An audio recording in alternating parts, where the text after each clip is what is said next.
I breathe in and I breathe out. Slow, deep breath. And use this time to create some distance between the busyness of your everyday life and this yoga practice.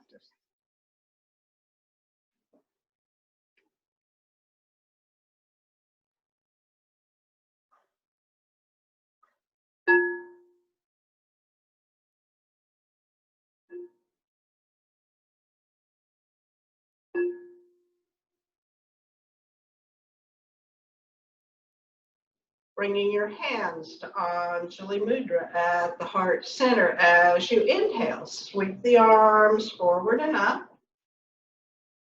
And exhale back to the heart. 2 more times. Inhale. Exhale. Once more. Inhale. And exhale. No, you're fine. You're fine. And then bring your hands to the belly and lengthen. And go ahead and twist to the right. And back through the center and to the left. So just keep moving from side to side here. Keeping the spine long.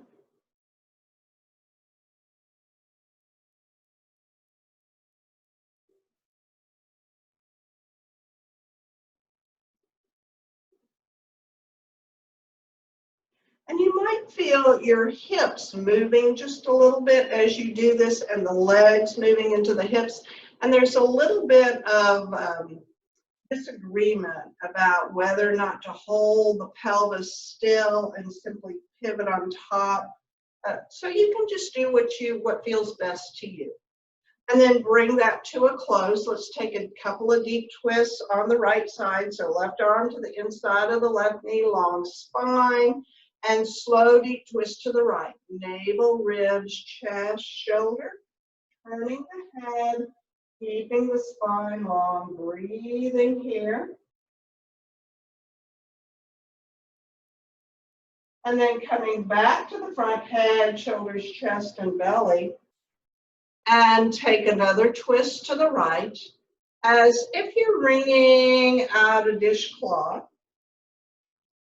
And back to the front, head, shoulders, chest, belly. And one more time, slow, deep twist to the right. And one more time, back to center. And then bring your arms down here, lengthen, and as you inhale, lift the arms up, lift the face to look up. And exhale back to neutral. 2 more times. Inhale. And exhale. And once more. Inhale. And exhale. Now bring your right hand to the inside of the right knee. Left hand by your left hip. Lengthen. 3 slow, deep twists to the left. Navel, ribs, chest, shoulder, turning the head. Stay here for a few breaths. Coming back to the front, head, shoulder, chest, belly. And again, slow, deep twist to the left as if you're wringing a dishcloth. And back to the front, head, shoulder, chest, belly. And one more time, twisting to the right. Stay here and breathe.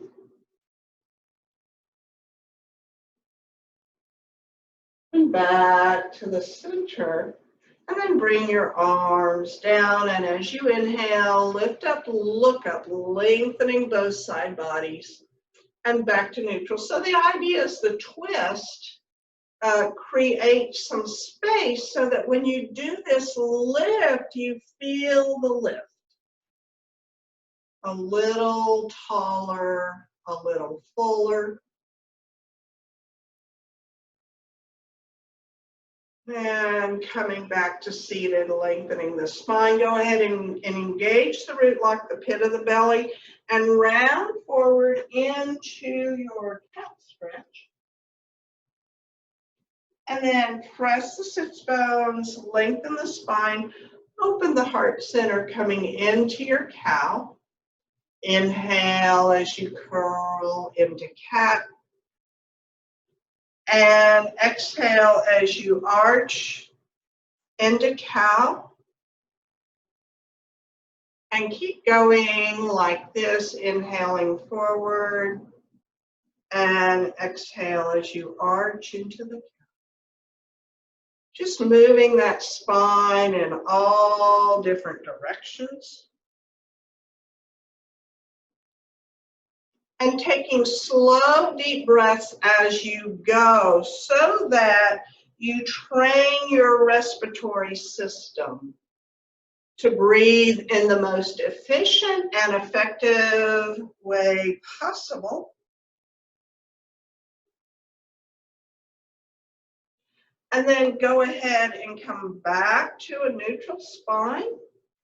And move in a little slow, gentle, holographic wave, compressing and releasing into the spine here.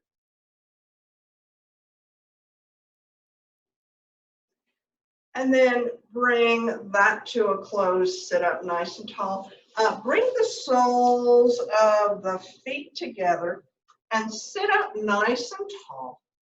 And we are just going to hinge forward, leading with the heart, right here, the heart center, and come back. Keep going, working into the hip rotators just a little bit forward.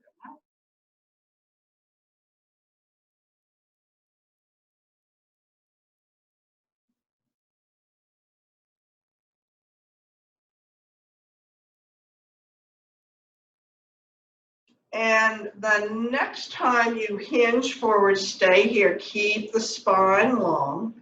And as you exhale, just release forward. You want to lengthen and release forward one vertebra at a time, tucking the chin, letting the weight of the head gently draw you to your feet, and breathing here. Inhale, lift the ears over the shoulders, lengthen the spine. Exhale, come all the way back up to sitting. And let's do that again, hinging forward, nice flat back.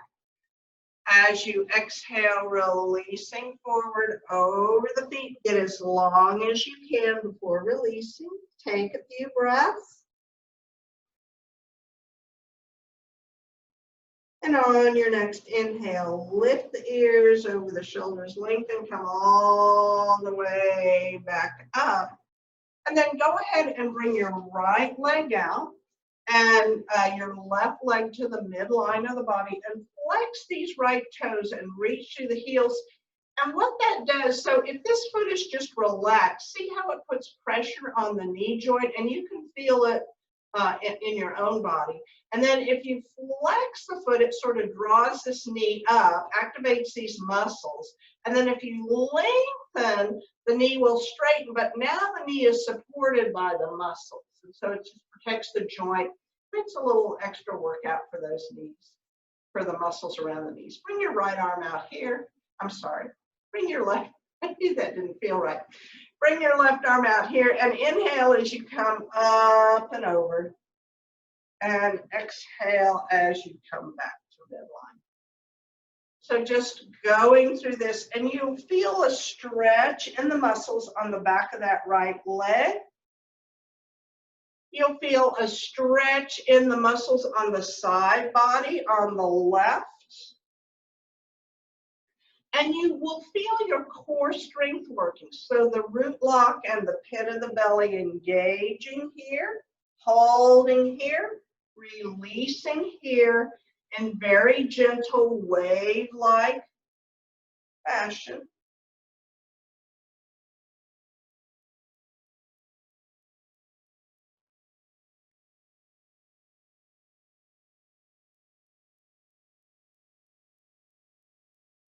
Go one more time over. and back. And then we're just going to come over and we're going to sit here and hold for a few breaths. So letting the weight of the torso gently elongate the muscles on the left side body. Lifting back up. Lengthen the spine, really lift up, and just a little bit of holographic wave here. So you may notice that the holographic wave really isn't great big movement. It's little tiny subtle movement. And every time you move into it, you want to engage the root lock and the pit of the belly and wave through it. And then engage the root lock, the pit of the belly, and wave through it. And then just come up to sitting, lengthen, take a few breaths. And switch up sides. So bringing the left leg to straight, the right heel in the midline, flexing the left foot, reaching through the heel, sitting up nice and tall. And you may notice a difference from one side to the other in your body sitting here. It's very common. I think it's probably universal. I think everybody feels that. Flex the foot, reach through the heels so that the knee is straight but supported by the muscles. So these muscles shorten, and it pulls the tendons that support the knees here so that you're using the muscles to support your knee joint instead of pushing into the joint. Bring the right arm out to the side and inhaling up and over and exhaling. So this flexing the left feet, it's an example of the concept of tensegrity, or tension with integrity, where you're using the structures of the body in a way that supports the body mechanics.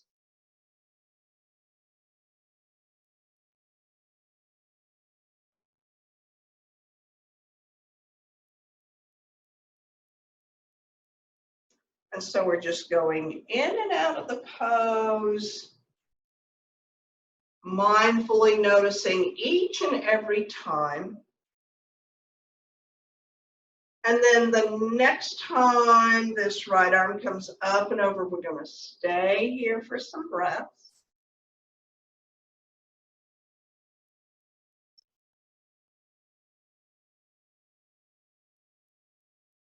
And on your next inhale, lift up, bring the arm down, and then it's really important that you lift and lengthen to neutralize that spine a little bit, and then come into your holographic wave. Compressing and releasing here.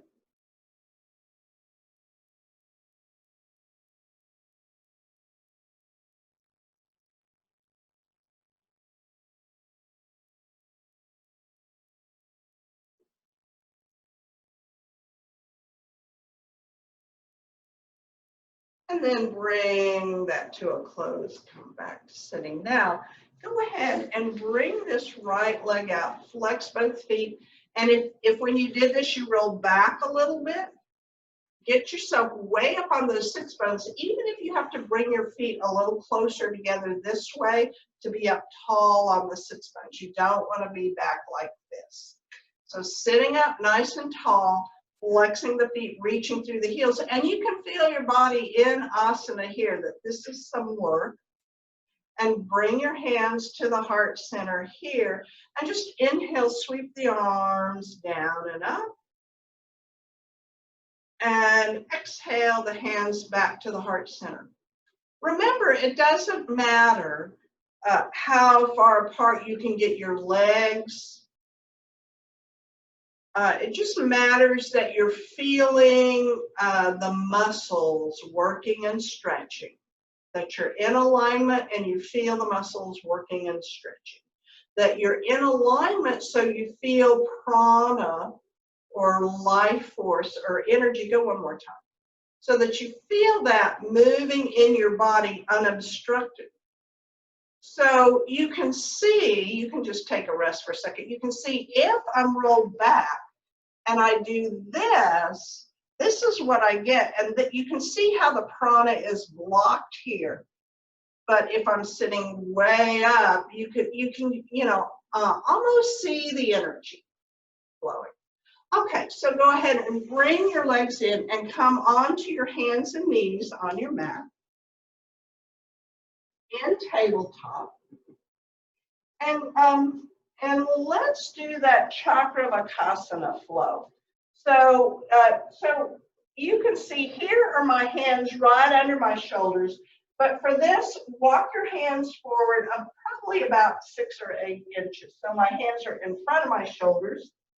And then when I hinge forward, bringing the shoulders over the wrists, my knees are behind my hips. So this is like a push-up position. You don't want to do this and cave into the back, nor do you want to do this and stick your butt up. You just kind of straight forward as if you're going to do a push-up with your knees down.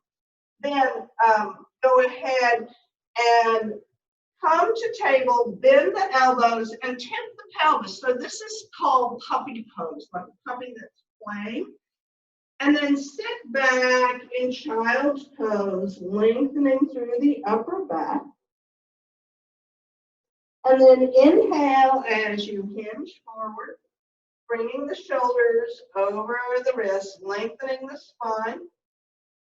Go ahead and hinge back, bringing the hips over the knees, puppy pose, and child's pose, lengthening here. So keep going like this, inhaling forward. Exhaling. You can inhale here, little cat stretch, and exhale. And try to keep the shoulders down and back and the heart center open. And through all of this, except when you sit back in child's pose, then things roll forward. But here, the heart center is open. Puppy pose, the heart center is open. And then you roll forward. Then one more time. And the next time you come to child's pose, so when you're in puppy, if you want to open the knees out to the side and then sit back in a wide-legged child's pose and rest your forehead on the ground. If your forehead doesn't reach the ground, just take your hands and make a little head, put one fist on top of the other, and you can rest your head there.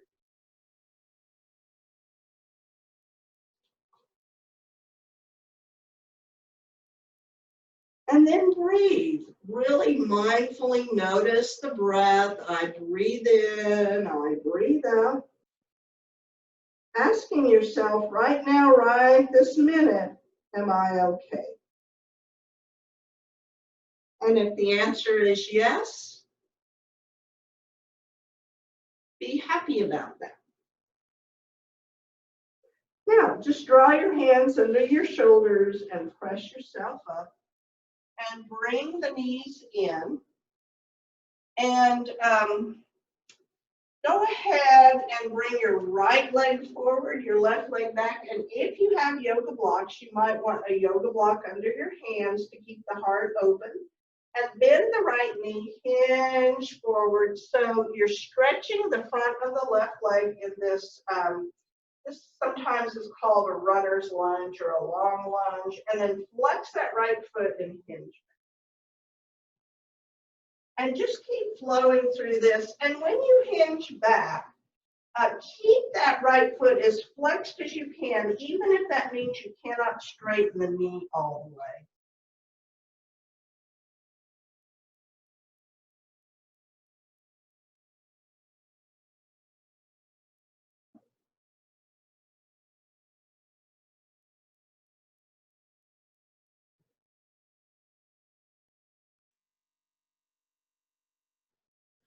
And the next time you hinge forward, we're just going to stay here.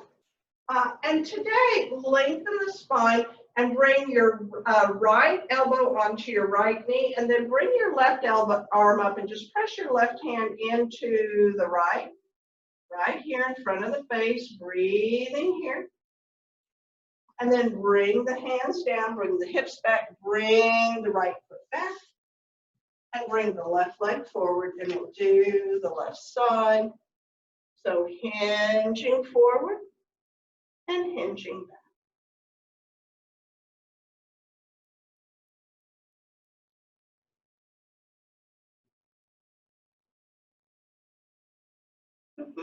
And for some people, this will be a little tiny movement that's really okay.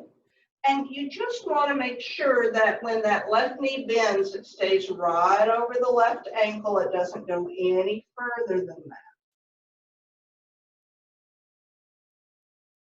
So I always sort of think about this practice like the Tin Man in The Wizard of Oz, and he gets that little bit of oil and then he's moving everything around to get it mobile. That's what we're doing. Moving things to get them more mobile.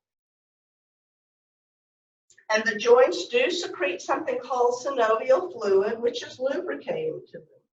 Now, the next time you come forward, stay here and square those two hip points like you're in Warrior One. So you can think about energetically drawing your thighs towards each other, and you should feel the hips square to the short end of the mat. And then bring your left hand, your left elbow to your left knee, your hand up, engage the bonus, bring the right hand up, press the hands together, take the balance here. And then bring one hand and the other down, bring your hips back and come back.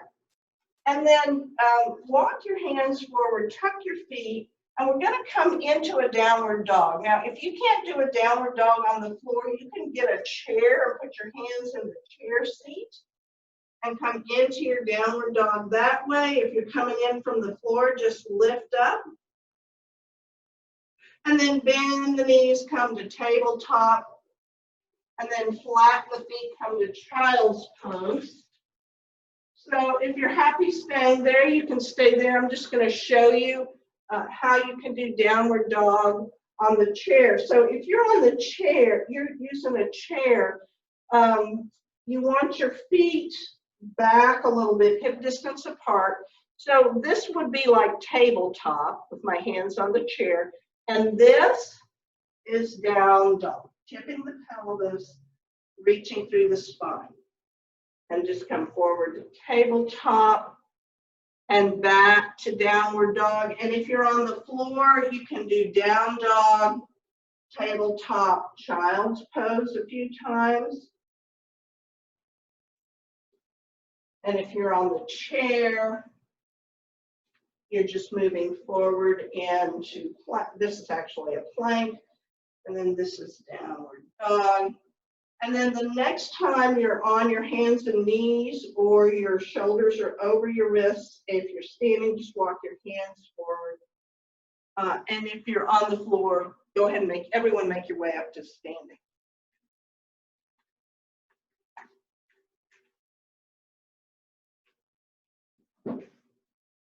And come to a mountain pose.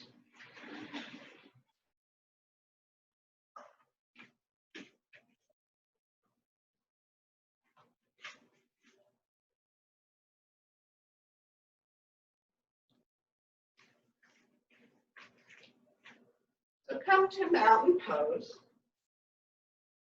Press into the feet, lengthen the spine. Inhaling and exhaling here.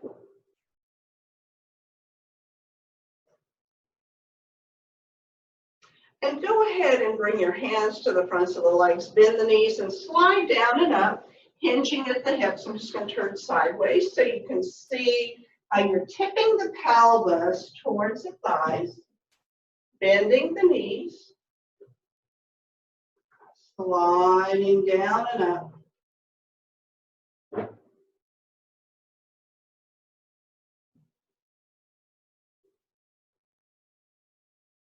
And go one more time, down and up. And then come back up to standing, bring your hands to Anjali Mudra. And as you inhale, bring the arms down and up. And as you exhale, draw the hands down the midline. Come to Utkatasana, power pose. Inhale, pressing up. Exhale your hands out. Do that 2 more times. Inhale and exhale. Inhale up and exhale. And once more, inhale and exhale. Inhale up and exhale. And take some breath.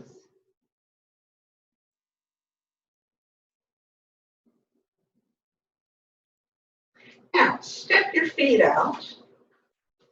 Bend the knees, let the sits bones come back a little bit and slide down and up, tipping the pelvis towards the thighs. You're just moving in and out of a wide-legged forward fold. And you'll notice how the muscles work differently. You're using those hamstring muscles in the backs of the legs to help you lift as you come up. Go one more time.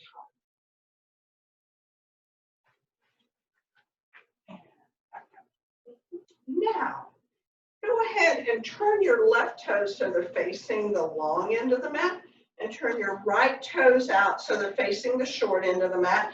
And your 2 hip points you want as parallel to the long end of the mat as they can go. So when you step out, sometimes this left hip will roll forward like this and press into the feet, and then externally rotate to get the hips open. And then you'll notice the muscles in the right leg have to work to keep the knee going that way so it doesn't turn towards the long. You want the knee to go out that way. So bend the right knee, bring the arms up, come into Virabhadrasana 2 and back. So keep going in and out of the pose. And every time you come in, you want to feel the prana, the energy radiating from the heart center out the tips of the fingers, and also energy radiating from the navel down through the feet to connect you to the earth. One more time, in and out of the pose. And then the next time you come to Warrior 2, stay here and breathe. You can turn your head and look towards your right fingers. And then just bring the right arm in, the left arm up and over. We'll do one side angle. So in side angle, your 2 hip points here tip, and you reach. It takes some abdominal strength. And then coming back through Warrior 2, we're going to go reverse warrior. So the left arm comes down, the right arm comes up. You lift up, look up. And back through Warrior 2. And then lower the arms, straighten the knee, just heel toe in and rock from side to side.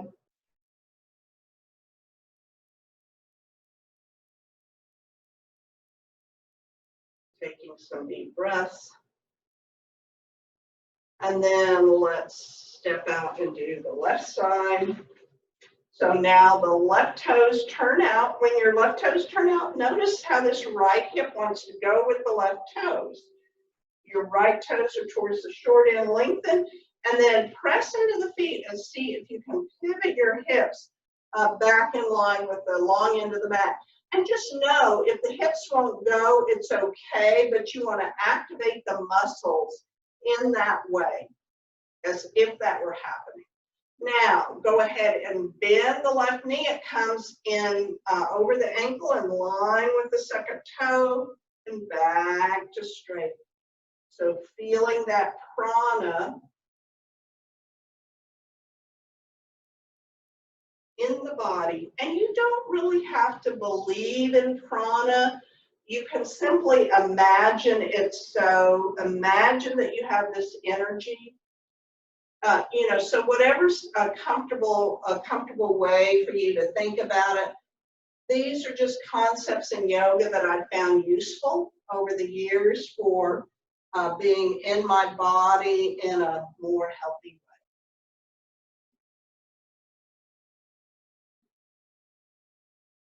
And the next time we'll stay in warrior two.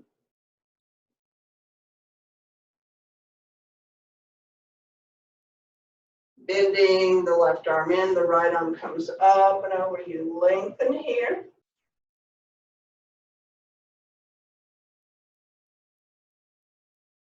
And back to warrior two. The legs stay stable. It's just the upper body moving. Right arm down, left arm up, lengthening in reverse warrior. This can be a little balance challenge right here. And back to warrior two. And then straighten the knee, lower the arms and heel toe. Step in. And go ahead and rock from side to side. So bring your feet right under your hips and bend the knee, slide down and up 3 times.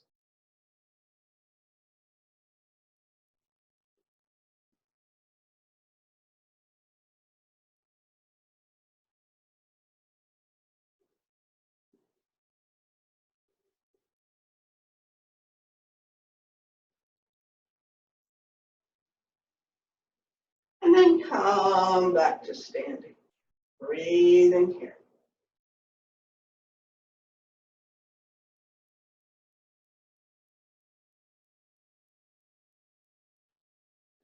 Go ahead and step your feet out just a tiny bit. And as you inhale, just bring this right arm up. And let's come up and over just a tiny bit and back to center. So the left side. So not such a hard stretch here. This is just a gentle sort of a release and dusting off. So earlier in warrior two, we did this motion. It was a strong stretch, but here you can focus on engaging the root lock, the pit of the belly as you come over, and releasing the root lock, the pit of the belly as you come down. Engage the root lock, the pit of the belly, and release. Engage. Release. One more time, each side.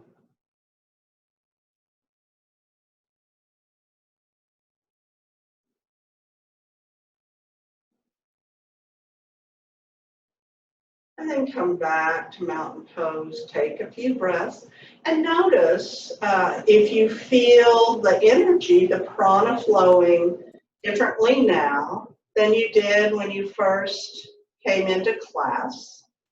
And then go ahead and make your way down onto your back on your yoga mat. We'll do 2 supine practices before we go into Shavasana. So coming down onto your back here, knees bent, feet flat on the floor, the arms out to the side. And as always, take a few moments here, drop into your breath, feel the inhale and the exhale in the belly. Feel the release of the shoulders to the earth. Feel the arms out by the side. And then bring the knees into the chest. And let's do those hip circles. So going one direction, both knees go in the same direction, a little rock and rolling here. And then reverse that, going back the other way.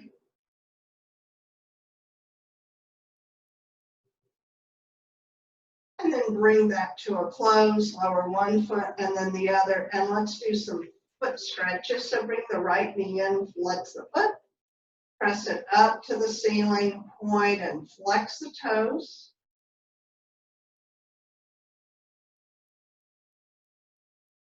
Make big ankle circles go in one direction.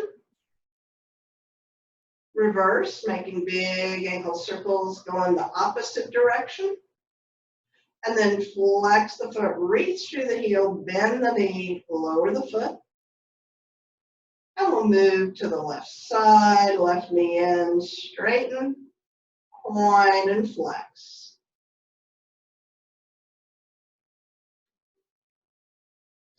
And big ankle circles going in one direction. And you can reverse, making big ankle circles, going in the opposite direction.